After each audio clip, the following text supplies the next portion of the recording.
두 번째 시간입니까? 네, 두 번째 시간.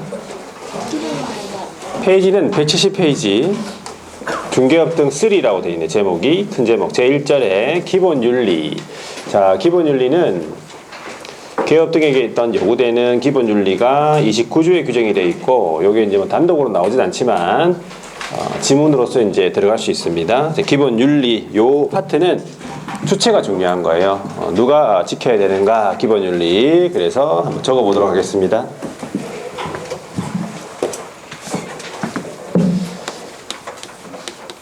기본 윤리는 세 가지가 이제 우리 법에 규정이 되어 있는데, 첫 번째가 뭐냐면 품위를 유지해야 될 의무가 있다는 얘기예요. 품위 유지.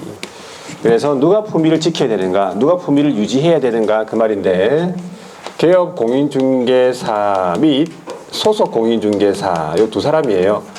개업하고 소속은, 소속 공인중개사는 전문 직업인입니까?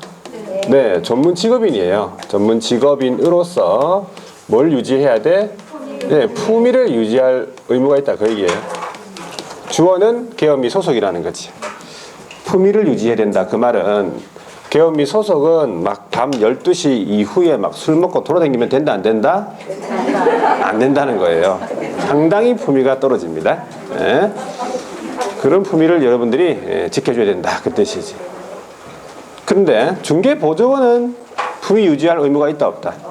없어요. 그러니까 중개보조원들은 그냥 막 먹고 막 그냥 하세요. 그냥 12시 이후에 아무 상관없어.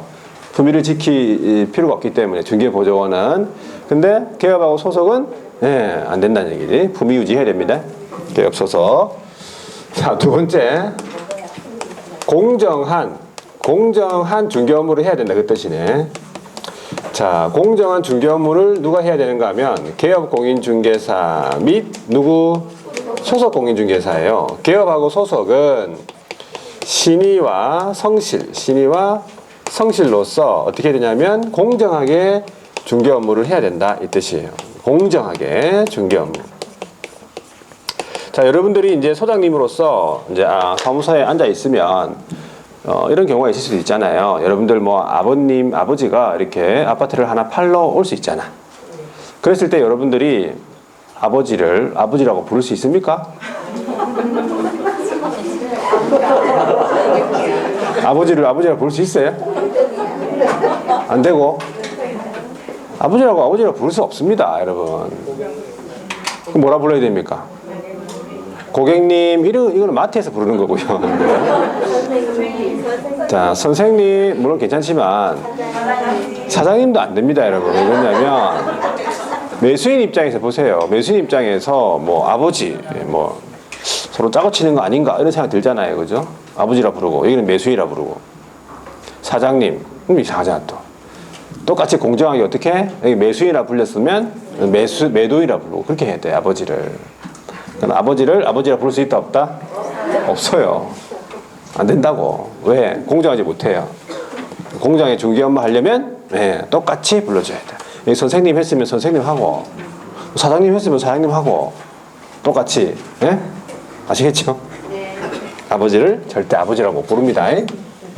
세 번째는 또 중요한데, 비밀을 준수해야 돼요. 비밀 준수. 자, 비밀을 지켜야 된다 그 뜻이지. 자, 주어가 중요합니다. 이거 누구? 개업 공인중개사 등. 개업 등. 자, 개업 등이란 주어가 나오면 5명이 있습니다. 누가 있어요? 개업이 있고, 소속이 있고, 보조원이 있고, 또 법인의 임원 사원. 개업 안에, 첫 번째 개업 안에 여기 공인중개사인 개업과 법인인 개업과 부칙이 다 들어가 있는 거예요. 되겠습니까? 네. 개업, 소속, 보조원, 법인의 임원, 사원. 5명을 가리켜서 개업 등이라 부르고, 비밀은 이 중개업에 종사하는 사람은 다 지켜야 된다 그 말이에요. 자, 업무상 알게 된 비밀. 즉 개업 공인중개사 등은 업무를 진행하는 과정에서 그 의뢰인들의 비밀을 알 수 있겠습니까? 네, 알 수 있습니다. 이거를 뭐 누구를 위해서 이 집을 구해 준다든지, 또 돈은 또 어떻게 준비했는지 이런 거 있잖아요. 자금 이런 거. 그래서 업무상 비밀을 충분히 알 수 있어요. 이 비밀, 이걸 누설하면 된다 안 된다? 네, 누설하면 안 된다고 돼 있어요. 업무상 알게 된 비밀을 업무상 알게 된 비밀 누설하면 안 된다. 자, 보통 뭐 의사들도 마찬가지잖아요. 의사들도 그 환자의 비밀을 알 수 있죠. 수술 과정에서도 알 수 있고 또 진찰하는 과정에서도 충분히 알 수 있다고. 뭐 어디에 점이 있니 없니 이런 거 있잖아요. 특정 부위에 점이 있니 없니 이런 걸 충분히 알 수 있죠. 그런 거 말하면 됩니까 안 됩니까? 안 됩니다.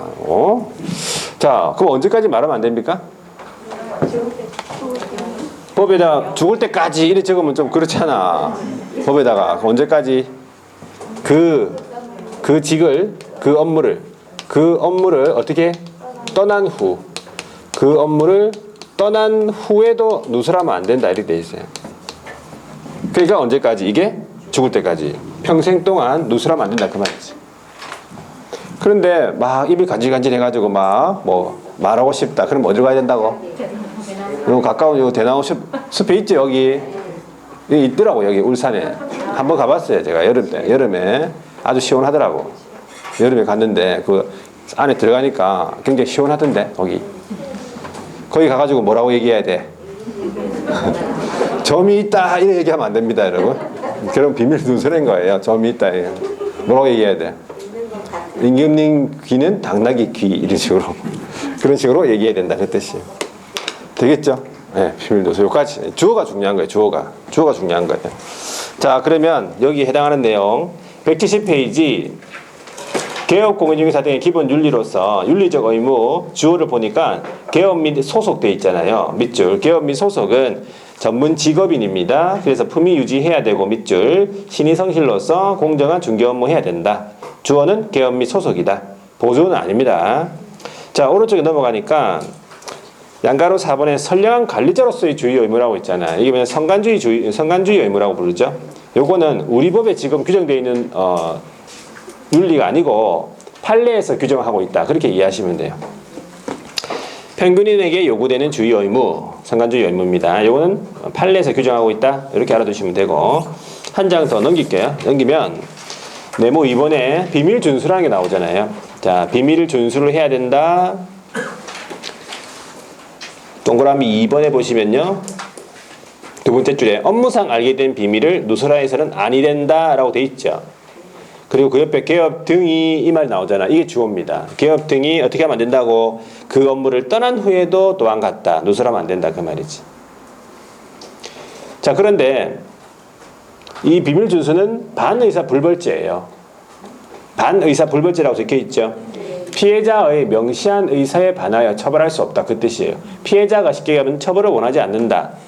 거기에 첫 번째 줄 끝에 보시면 피해자가 처벌을 원하지 않는다라고 명시적 의사 표시를 했다라고 하면 처벌할 수 없다 그 말이지. 그게 반의사 불벌죄. 근데 피해자가 그냥 아무런 말을 안 했어요. 그러면 처벌됩니까? 네, 처벌됩니다. 처벌을 원하지 않는다고 말을 안 했기 때문에 그냥 처벌되는 거예요. 자, 네, 그 정도 보시면 되고, 물론 예외는 있습니다. 기본적으로 비밀을 이제 준수할 필요 없는 경우는 의뢰인이 승낙했어. 의뢰인이 나는 얘기해도 좋다. 승낙했는데 무슨 비밀입니까, 그죠? 안 그러면 법정에 출석한 거예요. 증인으로서 선서를 하고. 그러면 비밀이 아니고, 아니면 중대한 하자라든지 이런 것들은 비밀이 아닙니다. 고지해야 될 사항 이런 것들. 자, 오른쪽에 넘어가서 이제 손해배상 책임 보장에 관해서 30조에 규정이 되어 있죠. 자, 개업공인중개사가 의뢰인의 손해에 대해서 어떤 책임을 져야 되는가, 어떤 식으로 조치를 취해야 되는가 그 내용을 적어 놓은 겁니다. 적어 보겠습니다. 자, 제목이 손해배상 책임 및 그에 따른 업무 보증 설정이에요.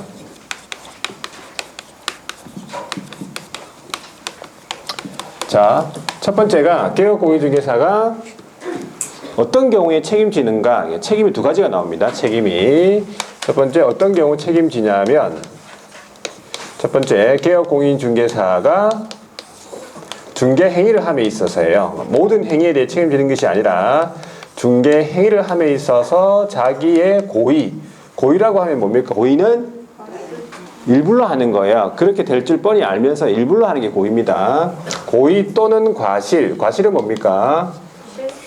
모르고 하는 거예요. 실수로 이거 모르고 하는 거지. 자, 모르고 하는 경우라도 책임져야 된다 그 뜻이에요. 아주 작은 추상적인 경과실까지 다 포함되어 있어요. 중대한 과실만 적용시키는 것이 아니라 작은 추상적인 경과실까지 다 포함되어 있고, 자, 의뢰인에게 무슨 손해가 발생돼야 되냐면 재산상의 손해가 발생돼요. 재산상 손해가 발생이 된 경우에 책임져야 된다. 그 말은 자, 재산상 손해 말고는 또 무슨 손해가 있습니까? 정신적 손해가 있습니다, 여러분들. 정신적 손해는 자, 세 글자로 뭐라 부르죠, 보통? 위자료라 그래요, 위자료. 자, 위자료는 보통 어떤 경우에 많이 이름이 나옵니까? 이혼할 때, 그렇죠. 이혼할 때 아주 뭐 이혼. 느낌이 안 오면 한번 해보든지.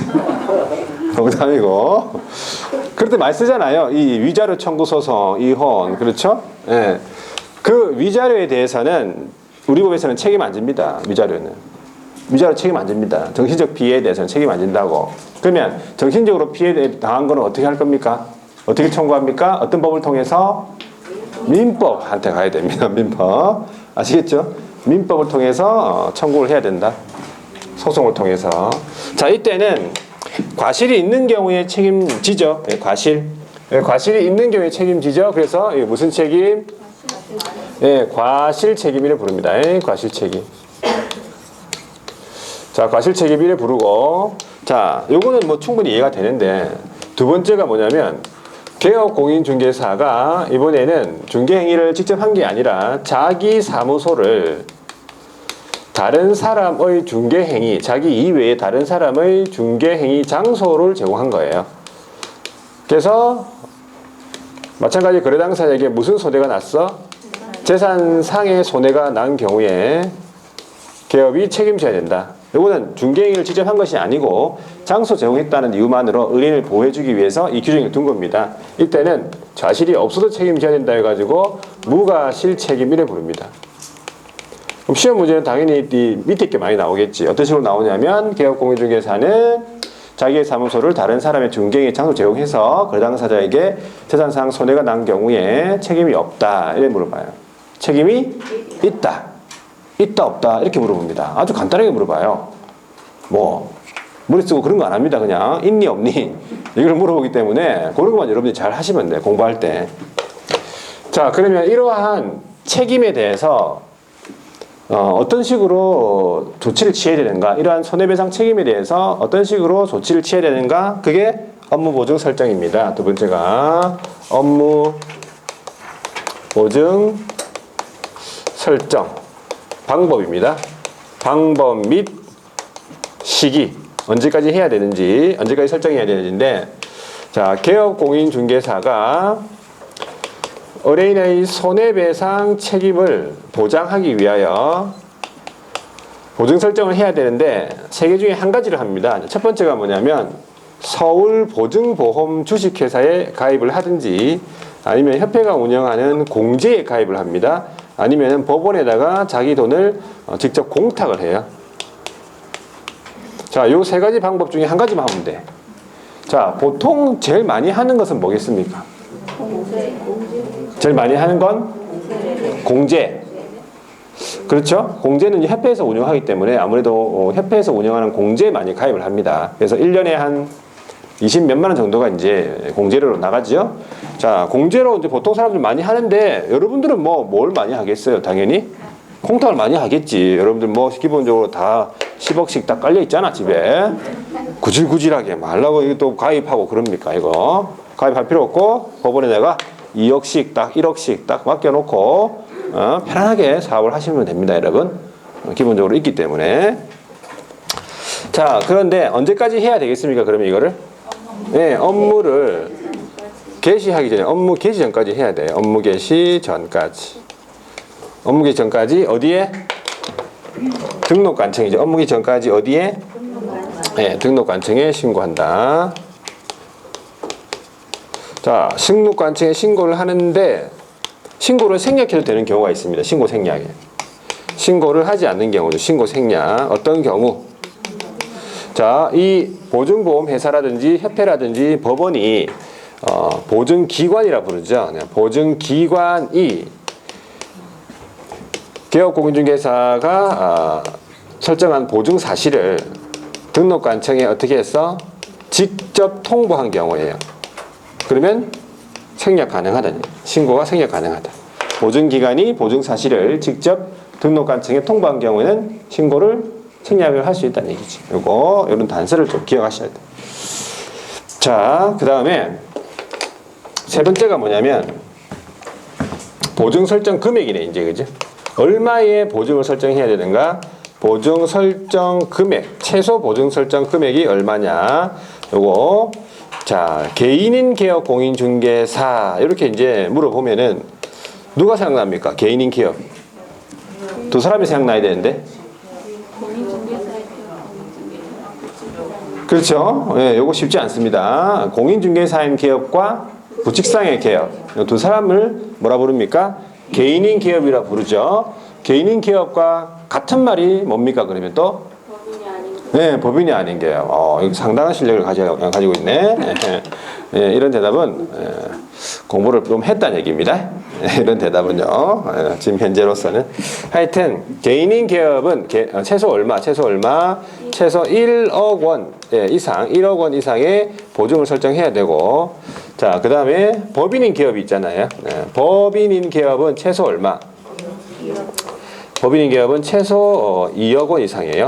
2억 원 이상인데 분사무소를 두는 경우에는 분사무소마다 얼마?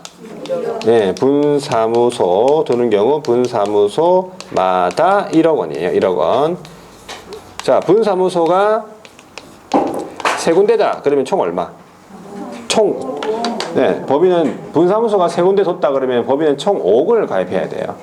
분사무소마다 1억 원이니까 그렇게 알아두시면 되고, 자, 그 다음에 세 번째가 농협 있어요. 지역농협협동조합. 농협은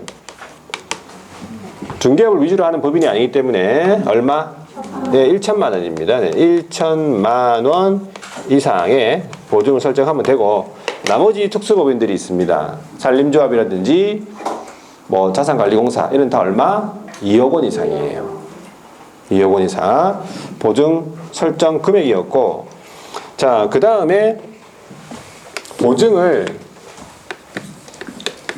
다른 걸로 이제 변경할 수 있잖아. 보증 변경. 돈이 갑자기 확 많이 벌어져가지고 공제 가입됐다가 공탁할 수도 있잖아요. 그렇죠? 자, 그럴 때는 언제 해야 되느냐? 보증 변경을 언제 해야 되는가? 그 말이지. 언제 해야 되겠습니까? 네, 효력 있는 기간 중에 해야 돼요. 효력 있는 기간 중. 그러니까 보증의 효력이 하루라도 없으면 안 된다.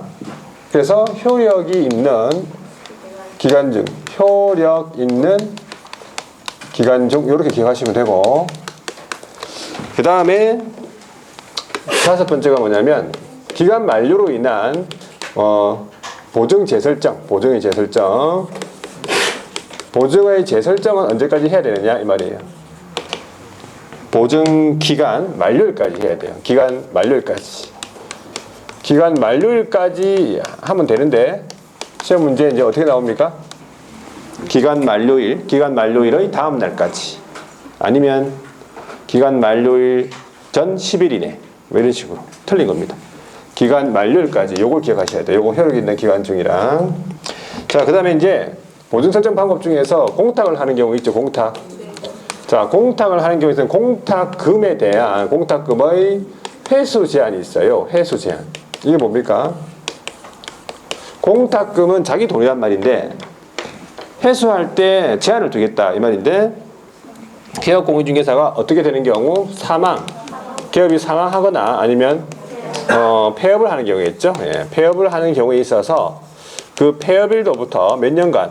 3년간, 3년 동안에는 못 찾아간다 그 말이지. 그 이후에 뭐가 터질 수 있으니까? 사고가 터질 수 있으니까 그 이후에 못 찾아간다 그 얘기예요. 공탁금의 회수 제한. 자, 그 다음에 일곱 번째가 뭐냐면 손해를 입은 의뢰인이 보증금을 지급받고 싶다 그러면 손해를 입은 의뢰인이 자, 손해배상금으로 해서 보증금 지급을 받고 싶다 그러면 개업한테 와가지고 5천만 원의 손해가 났으니까 배상해달라라고 하면 기업공인중개사가 바로 배상해 주겠습니까? 배상 안 해주죠. 자, 5천만 원 손해가 났으니까 내가 한번 보자. 그래서 내가 보니까 5천만 원까지는 아니고 한 3천만 원까지는 내가 배상해 줄 수 있겠다라고 하면 의뢰인이 알겠다. 그러면 3천만 원으로 하자 했을 때 둘 간에 뭐가 이루어진 거예요? 합의가 이루어진 거예요. 그래서 첫 번째가 손해배상에 관한 손해배상 합의서를 작성해야 돼요. 손해배상 합의서. 근데 나는 배상해 줄 수가 없다. 그럼 합의가 안 되잖아. 그러면 이제 어떻게 가는 거지? 소송으로 가는 거예요. 그러면 법원에 확정 판결문이 있겠습니까? 네, 판결문 사본 요걸 첨부한다든지 아니면 이에 준하는 조서가 있어요. 화해조서, 화해조서, 조정조서, 청구에 대한 허락입니다. 인락조서 이런 것들. 그리고 네 번째가 확정된 지급명령이네. 확정된 어떤 지급명령 같은.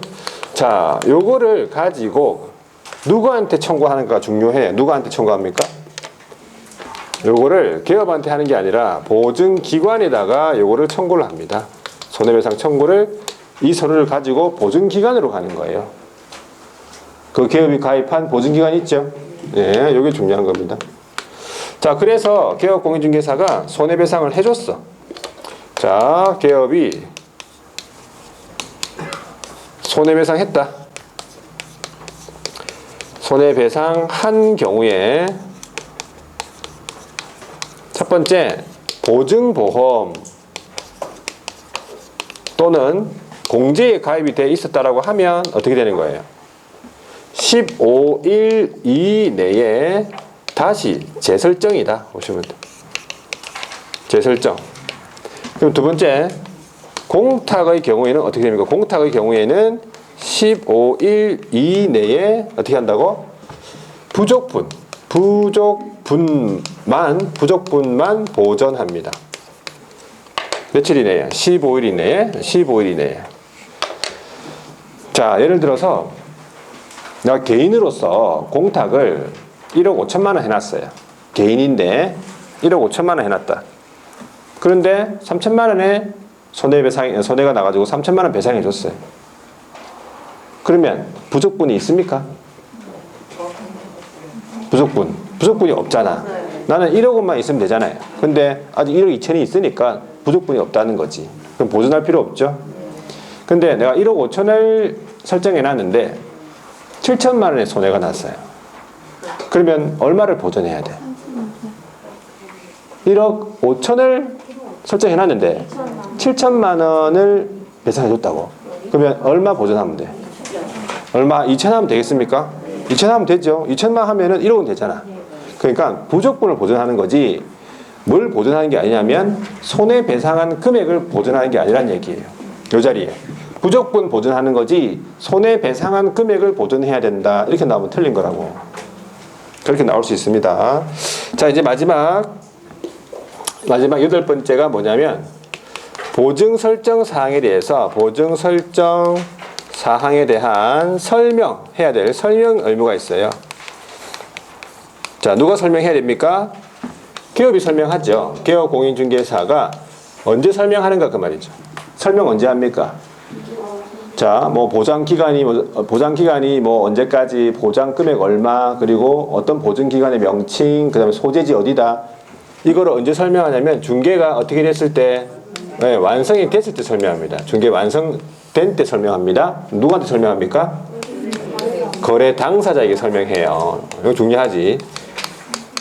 권리 취득 의뢰인한테 하는 것이 아니라 둘 다한테 합니다. 둘 다한테. 네, 어떻게 하냐면 일단 이렇게 하지. 첫 번째, 자, 악방 얘기했던 보장기간, 보장금액, 그 다음에 명칭, 소재지 같은 거 보증 설정 사항이라 부릅니다. 보증 설정 사항에 대해서 설명을 하고 플러스죠. 두 번째, 관계 증서 있습니다.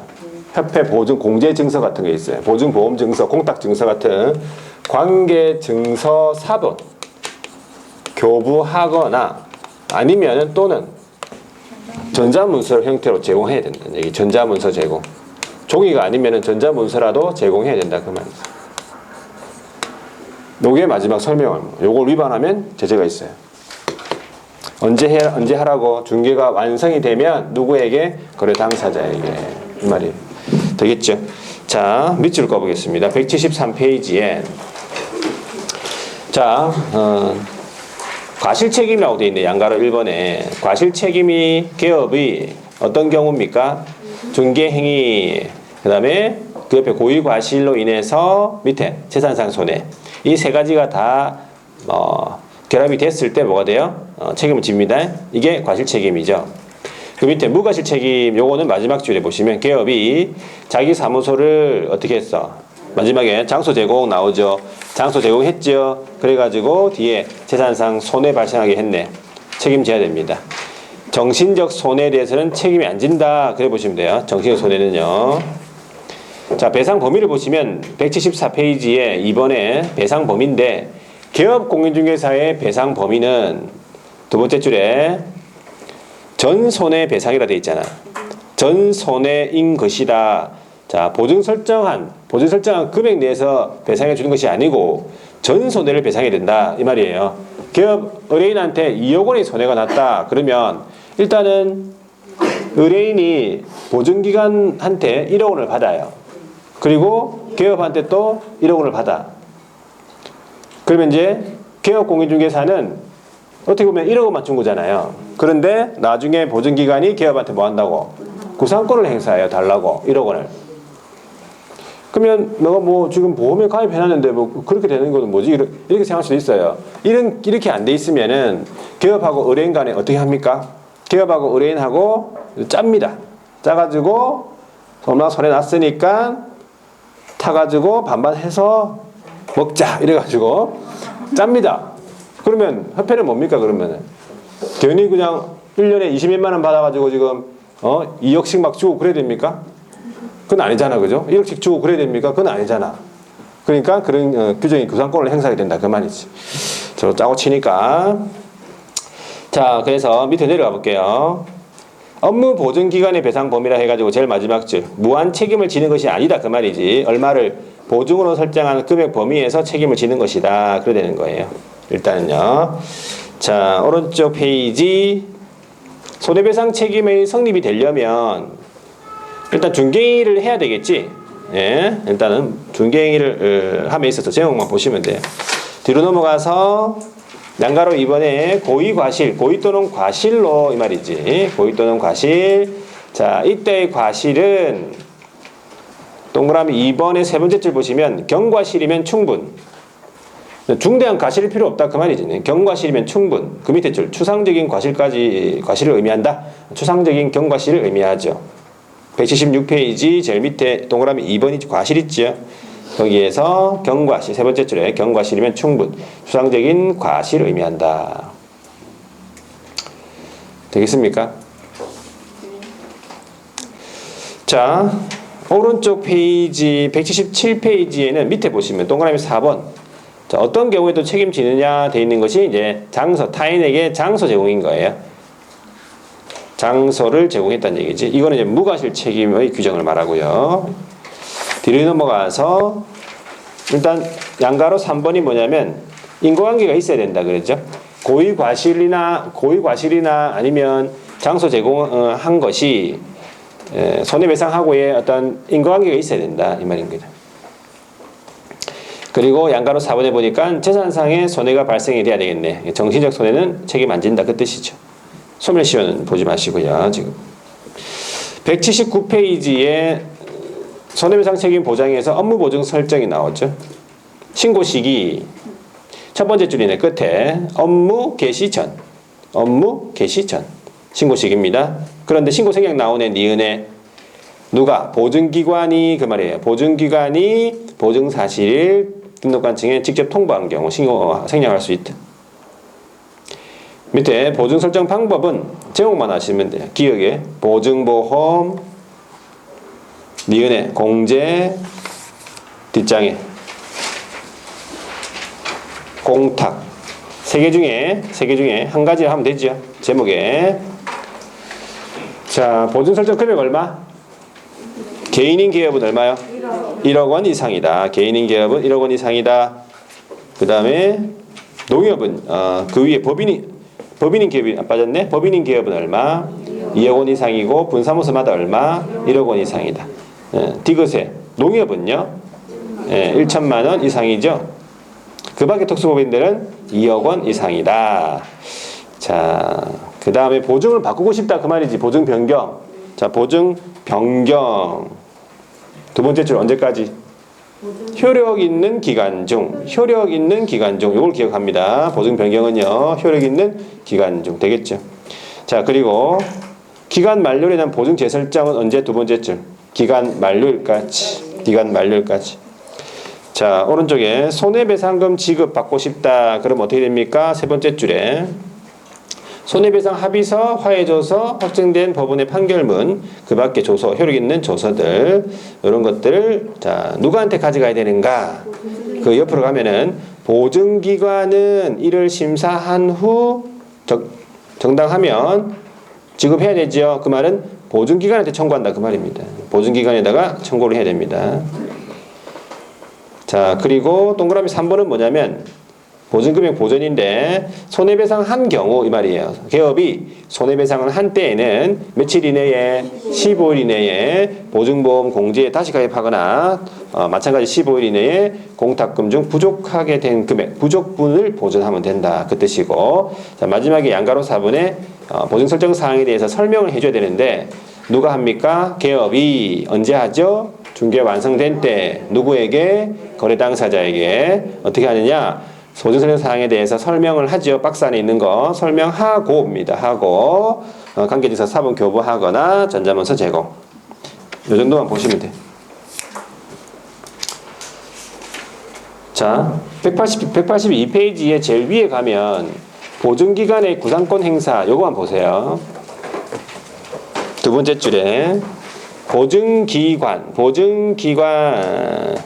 보증기관은 돼 있죠. 지급한 손해배상금 범위 내에서 기업에게 뭐 한다고? 고의 중과실 유무를 떠나서 구상권을 행사하게 된다 이렇게 돼 있잖아요.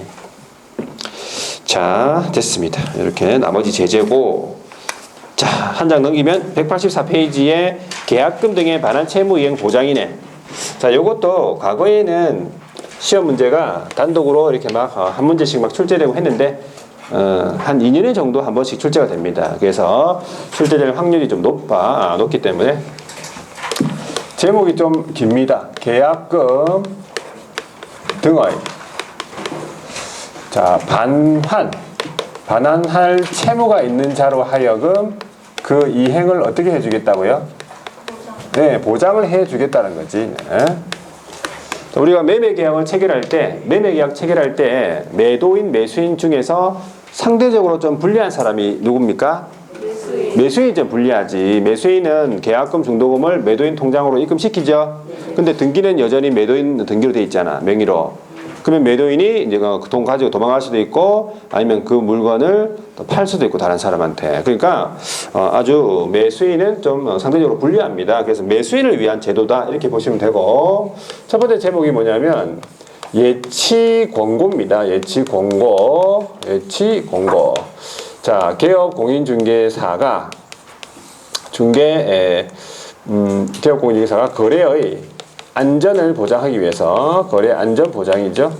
거래 안전 보장하기 위해서 거래 계약 이행이 완료될 때까지, 거래 계약 이행 완료가 될 때까지, 여기 이제 소위 이제 언제까지냐면은 등기될 때까지예요. 등기 완료 시까지, 등기될 때까지입니다. 완료될 때까지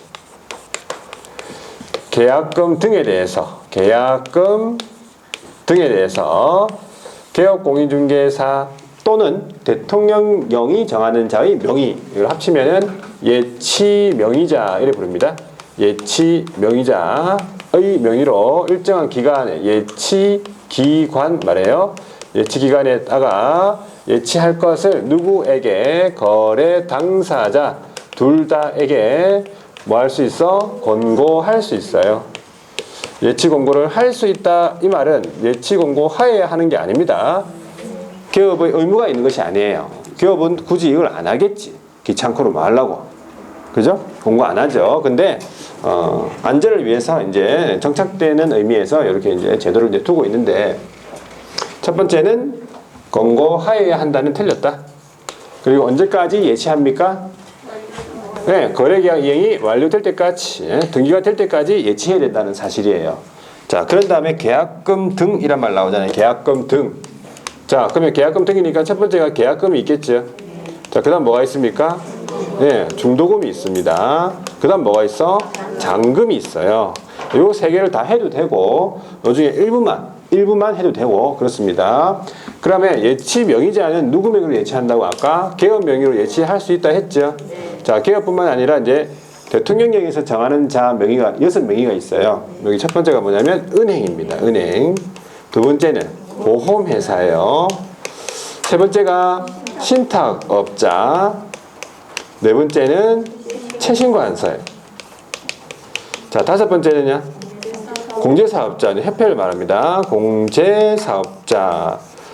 그다음에 여섯 번째가 전문회사. 요런 일을 맡아서 하는 전문회사. 이렇게 이제 이름이 있는데, 자, 요것도 이제 암기를 해야 됩니다, 여러분들이. 암기를 어떻게 할 것이냐. 그냥 앞머리만 따면 돼, 요거는. 뭐, 앞머리 따면 이렇게 되는 거지. 음보가 나와요, 음보. 음보 하면은, 누가 생각납니까? 금보가 생각나죠? 음보 하면은 금보가 생각납니다. 왜? 음보는 홍금보 동생이니까. 홍금보 아시잖아요, 여러분들. 음보는 잘 몰라도 홍금보는 알 거 아니야. 홍금보 다 알겠구만, 얼굴이. 웬만해서는 지금. 홍금보 동생 홍은보가 나오잖아요. 자, 여기서 이제 항상 말씀드리겠는데, 우리 둘째 딸의 이름 뭐라고요? 네, 둘째 딸의 이름은 은서입니다, 여러분. 은서. 장은서예요, 은서. 얘는 이제 1학년이 되는 거죠. 1학년. 초등학교 1학년 됩니다. 은서. 그러면 얘 둘째가 은서. 그러면 첫째는 이름은요? 민서예요. 그렇죠. 금서는 아닙니다. 그래서 금서라고 또 얘기할까봐. 저번에 얘기했죠. 금서는 아닙니다. 지금 사람 이름이 금서가 뭡니까? 그렇지. 금서. 민서예요. 딸이죠? 얘는 3.14로 태어났어요. 3.14. 3.14로 태어났는데, 그러니까 보통으로 태어난 거죠. 뭐 적은 것도 아니고. 2점대는 적은 거잖아. 그죠? 그냥 보통 태어났는데, 머리카락도 별로 없었어요. 그런데, 이제 목욕을 시키잖아요. 어릴 때. 가난하기 때. 그러면 이제 딱 만져보면, 이 뒤에서 보면은 딱 등발이 딱 있어요. 예. 어깨가 딱 있어가지고, 여기 만져보면은, 딱 뼈예요, 뼈. 살이 아니고 뼈. 그렇게 태어났어. 기본적인 골격이 좀 있더라고. 근데 얘, 민서는 3.72로 태어났어요. 머리 수북하게 해가지고, 머리 무슨 애가 나온 줄 알았어요. 머리가 다 자라가 나와가지고, 머리 시커멓게 해가지고, 막. 살도 막 두툼해가지고 3.7이면 좀 그래요. 뭐 통닭인 줄 알았어요. 밑에 다리가 통닭 있잖아요. 통닭다리. 그게 나온다니까 3.72 정도면요. 근데 이제 그게 좀 살이었어. 이제 살이고 뼈가 좀 이렇게 골격이 있진 않아. 그래서 얘가 한 4학년 때까지 입었던 옷이 지금 얘가 맞아요. 팔은 물론 길어 이렇게. 근데 어깨까지 대충 맞아. 팔은 기니까 할 수 없고. 그만큼 이 어깨가 좀 있어가지고, 그래서 얘를 이제, 태권도를 이제 보냈어, 저번에. 그래서 한 달 전인가 하여튼 한 달 반 전인가 보냈죠? 아직까지 흰띠예요. 근데 아직 흰띠 쫙 메고 다니는데, 요번 주, 내일인가? 이제 노란띠 심사를 한대. 내일, 노란띠. 그래서, 내일부터 아마 이제 노란띠가 될 것 같아요. 느낌이. 그래서 얘를 이제 쭉 키워가지고, 태권 소녀로 키우려고. 검은띠까지 해가지고 다리를 쫙 벌려가지고 이렇게 앞발 딱 벌려가지고 사진 찍는 거 있죠.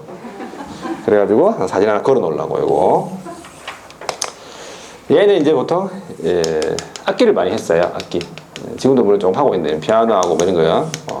전공할 건 아닌데 하여튼 악기 하는 걸 좋아하더라고. 그래서 악기도 막 하고 물론 얘도 합니다. 얘도 뼈 같은 태양이기 때문에 이게 지금 유치원이잖아요. 근데 이 건반 누르는 게 힘이요. 이게 좀 있대요. 선생님 말로는 손가락이 틀리대요. 이게 다른 7살 이렇게 유치부하고 그래서 유치부는 잘 콩쿨 안 나간다는데 콩쿨도 막 나가려고 막 이렇게 뼈가 있어. 하여튼 뼈가 튼튼해가지고 손가락도 힘이 있어가지고 자 하여튼 여기까지만 공개하고 또 자세한 내용들은 또 차츰차츰 조금씩 공개하고 그렇게 하도록 하겠습니다. 기억을 해주시고 민서, 은서. 자, 시험에 안 나옵니다. 물론. 자, 음보가 나오는데 음보, 홍금보 동생 음보의 뭐가 신체가 어떻다고? 신체가 지구 주위를 공전하겠다 이렇게 암기하시면 돼.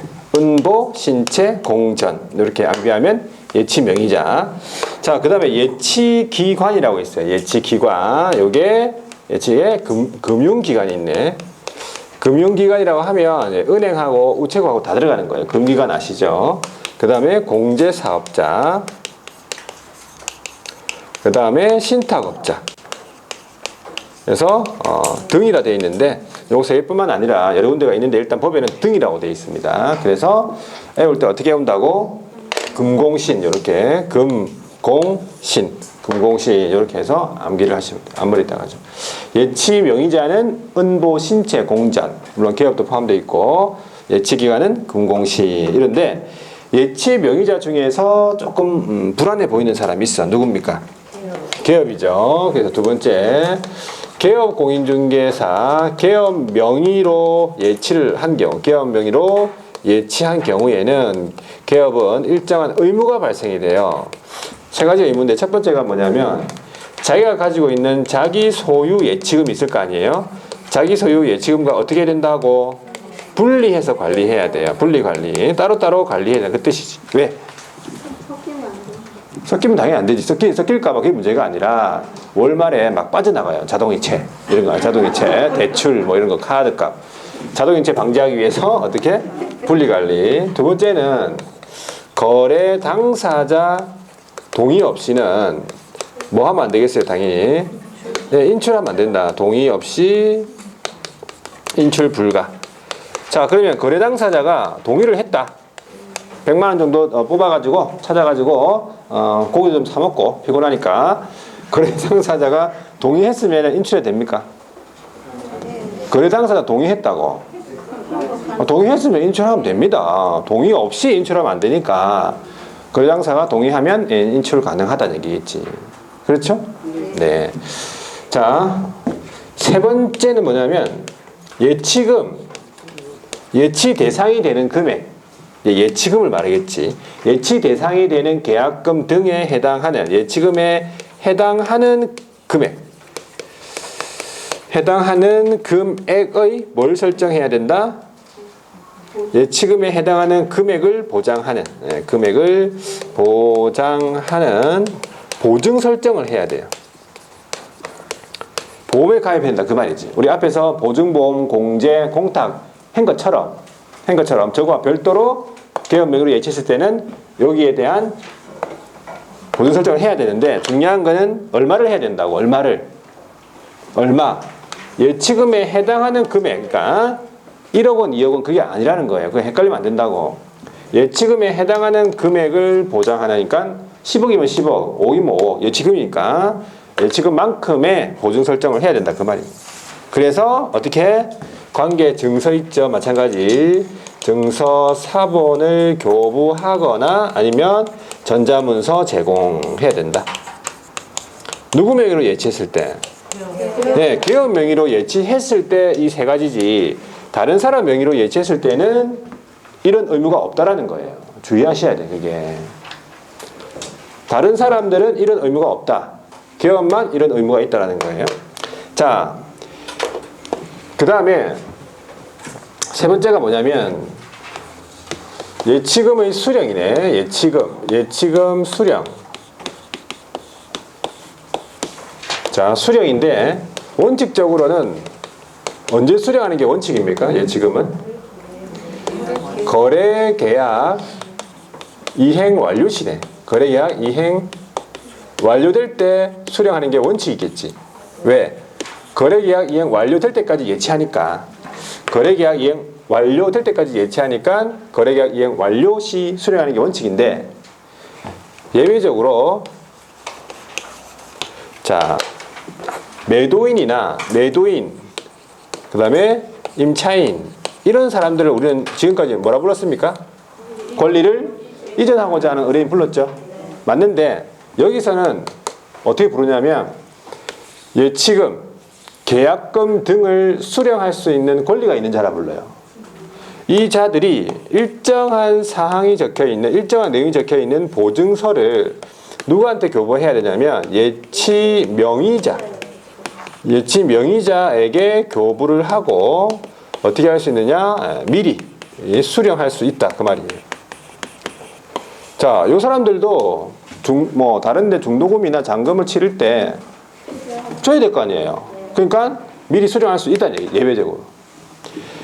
그런데 그 보증서에는 뭐라고 적혀 있어야 되느냐, 그 말이에요. 이 보증서에는요, 내용. 첫 번째가 어떤 내용이 적혀 있어야 되냐면 이 매도인이 예치금을 수령하고 난 이후에 그 계약이 해제가 될 수도 있을 거 아니야. 그러면 계약이 해제가 됐다. 그러면 어떻게 해야 되냐면 예치금, 계약금 등에 대해서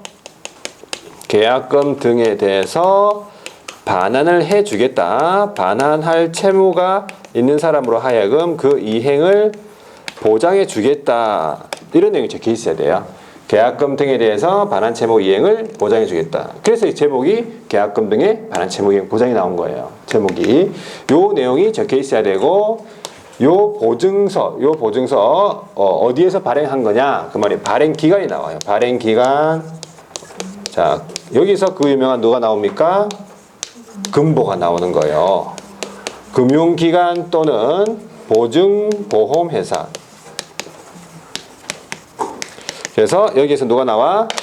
홍금보가 나와. 이게 금보가 나오잖아요. 그러면 금보는 뭡니까? 보증서 발행기관이네. 금보는 보증서 발행기관이죠. 그리고 음보신체공제는 예치명의자, 금공시는 예치기간. 그렇게 여러분들이 암기하고 이런 내용들을 정리하시면 돼요. 이 정도만 여러분들이 정리하면 됩니다. 밑줄을 한번 그어보겠습니다. 여기 184페이지 예치공고 밑에 양가로 2번에 예치공고 나와있죠. 자, 개업이 밑줄 긋고 거래 안전보장 밑줄, 거래 안전보장하기 위하여 옆으로 쭉 가서 거래계약 이행 완료될 때까지, 등기될 때까지 그 말입니다. 거래계약 이행 완료될 때까지 뭐에 대해서? 계약금, 중도금, 잔금, 이걸 합치면 계약금 등이라 부르죠. 누구 명의로? 개업공인중개사 또는 대통령령이 정하는 자의 명의, 예치 명의자의 명의로 금공시 나옵니다. 금융기관, 공제사업자, 신탁업자. 이 금공신 예치기관이죠. 예치기관에다가 예치하도록 누구에게? 거래 당사자에게 뭐 할 수 있어? 권고할 수 있다. 해야 하는 거 아닙니다. 할 수 있다. 자, 오른쪽에 다시 한 번 더 예치 대상이 뭐냐? 계약금 등이라고 돼 있죠. 계약금 등은 첫 번째 줄 끝에 계약금, 중도금, 잔금. 그리고 그 밑으로 내려가면 예치 명의자가 나옵니다. 동그라미 1번 예치 명의자 기억부터 나와 있죠.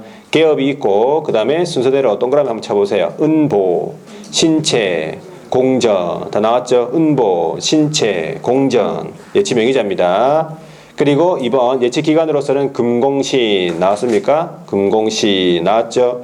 자, 양가로 5번에 예치금의 선수령. 자, 누가? 매도인, 임대인 이 두 사람 뭐라 부릅니까? 계약금 등을 수령할 수 있는 권리가 있는 자라 부르죠. 밑줄 쫙 긋고 그 밑에 계약이 해제가 됐다라고 하면 어떻게 하겠다고? 계약금 등의 반환을 보장하겠다라는 그 내용의 보증서. 어디에서 발행한 거? 금융기관 또는 보증보험회사의 금보가 나오잖아요. 금보, 보증서 발행기관 금보에서 발행한 보증서를 누구한테 교부하고? 예치 명의자에게 교부하고 뭐? 미리 수령할 수 있다 이 말이에요. 자, 그 다음에 네모 2번에 보시면 개업 명의로 예치한 경우에 일단 의무가 발생이 되는데 필요한 사항에 대해서 약정을 해야 된다. 이건 보통 오른지문으로 나오는데 두 번째 줄 보세요.